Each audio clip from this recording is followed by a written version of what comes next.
क्योंकि भारतीय जनता पार्टी के लोग झूठ बोलने में काफ़ी माहिर हैं। वो लोगों को बहका लेते हैं। देखिए, जिसका घर मजबूत होता है बाकी लोग उसी का साथ देते हैं। इसलिए पूरी विधानसभा में लोगों का मुझे साथ मिल रहा है और बड़ी तादाद में मुझे वोटिंग होने जा रही है। देखिए, इस सरकार में विकास के नाम पर कुछ भी नहीं हुआ है, सिर्फ बातें की गई हैं।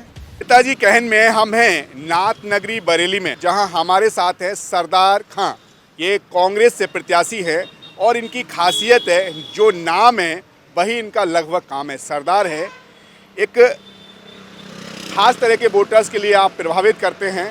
कांग्रेस ने इन्हें अपना प्रत्याशी बनाया है। इन्हीं से जानते हैं कि क्या कारण रहा कि इनको यहाँ से टिकट मिला। आपको कांग्रेस ने टिकट, क्योंकि कांग्रेस का इस समय बड़ा एजेंडा है जो खास तौर पर है, वो एक खास समुदाय, मतलब कहें तो 50% वोटर जिस पर किसी की निगाह नहीं होती थी, इस बार प्रियंका ने उसे टारगेट किया है। तो आपको किस अंदाज में यहाँ से टिकट दिया गया? देखिए, कांग्रेस पार्टी और ख़ास तौर से कांग्रेस पार्टी की राष्ट्रीय महासचिव प्रियंका जी जिस तरीके से संघर्ष कर रही हैं, और कांग्रेस पार्टी का ये इतिहास रहा है कि जब जब देश पर और जब जब लोगों पर दिक्कतें आती हैं, आज़ादी से पहले भी कांग्रेस ने संघर्ष करके आज़ादी दिलाई। एक इसका बहुत ही गौरवशाली इतिहास रहा है और कांग्रेस इसी तरीके के प्रत्याशी को टारगेट कर रही है। उन्होंने मेरा संघर्ष देख के, जिस तरीके से पहली बार मैं 2005 में चुना गया जिला पंचायत सदस्य, उसके बाद 2007 में मैं एमएलए का चुनाव लड़ा। उस वक्त मैंने लगभग 15-16 हज़ार वोट प्राप्त किए थे और आज फिर मैं एक बहुत कद्दावर नेता को हराकर जिला पंचायत सदस्य हूँ। ये सारी चीज़ें प्रियंका जी ने देखी और उन्होंने ये बात समझा कि जिला इकाई के माध्यम से कि भाई सरदार खां भोजपुरा में काफ़ी मजबूत हैं और वो ये सीट निकाल सकते हैं, इसलिए मुझ पर भरोसा किया गया। खान साहब, आपको क्या लगता है कि आपकी टक्कर इस विधानसभा पर किस पार्टी से है या किस पार्टी के प्रत्याशी से?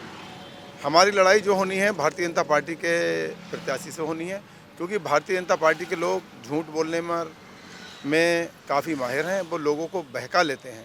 इसलिए हमारी जो लड़ाई होनी है वो भारतीय जनता पार्टी के प्रत्याशी से होनी है, भारतीय जनता पार्टी के विधायक से होनी है।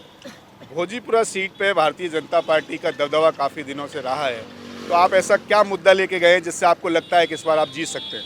देखिए, इस सरकार में विकास के नाम पर कुछ भी नहीं हुआ है, सिर्फ बातें की गई हैं।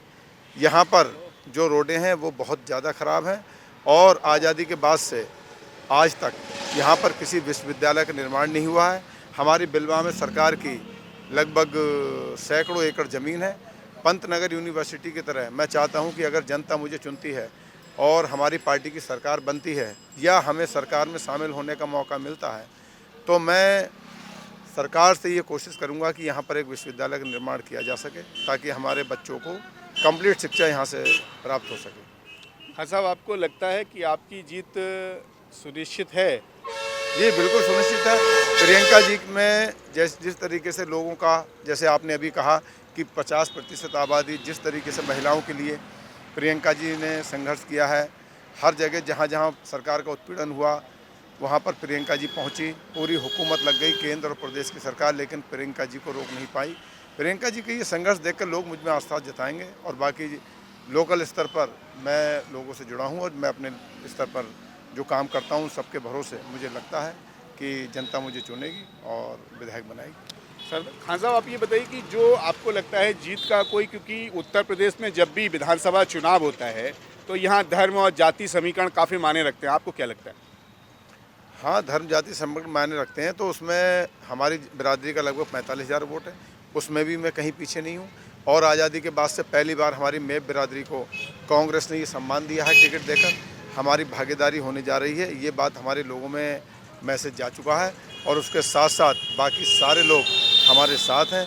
देखिए, जिसका घर मजबूत होता है बाकी लोग उसी का साथ देते हैं, इसलिए पूरी विधानसभा में लोगों का मुझे साथ मिल रहा है और बड़ी तादाद में मुझे वोटिंग होने जा रही है। ये 2022 विधानसभा चुनाव जो है उसमें किसी पार्टी का कोई खास मुद्दा समझ नहीं आ रहा है, तो आपको क्या लगता है कि ये मुद्दा रहित चुनाव है? नहीं, बिल्कुल मुद्दा है, लेकिन हमारी पार्टी के मुद्दे हैं। किसानों के मामले पर कांग्रेस हमेशा 2009 में पूरे देश का कर्जा माफ़ किया था। आज जहाँ जहाँ जिन प्रदेशों में कांग्रेस की सरकारें हैं वहाँ पर कर्जे माफ़ हुए हैं और आने वाले समय में कांग्रेस की सरकार बनने पर कर्जा माफ़ होगा। और जिस तरीके से 2400 रुपये प्रियंका जी ने प्रतिज्ञा की है, जिस तरीके से छत्तीसगढ़ सरकार में 2400 रुपये कुंटल मोटा धान खरीदा गया भूपेश बघेल जी के द्वारा, उस तरीके से यहाँ पर यह मुद्दा है कि यहाँ पर किसानों का धान 2400 रुपये खरीदा जाएगा और लगभग 450 रुपये गन्ने को दिए जाएंगे। आपने देखा हमारे साथ थे कांग्रेस के प्रत्याशी सरदार खां, जिन्होंने बेबाकी से अपनी बातें बताई। खास बात इन्होंने कहा, एक प्रत्याशी जिसने अपने क्षेत्र में वाकई सोचा हुआ है कि अगर मैं जीतता हूं तो यहां विश्वविद्यालय दूंगा, क्योंकि आम लोग की ये राय मांग रहती है कि यहां पर शिक्षा पे काम किया जाना चाहिए।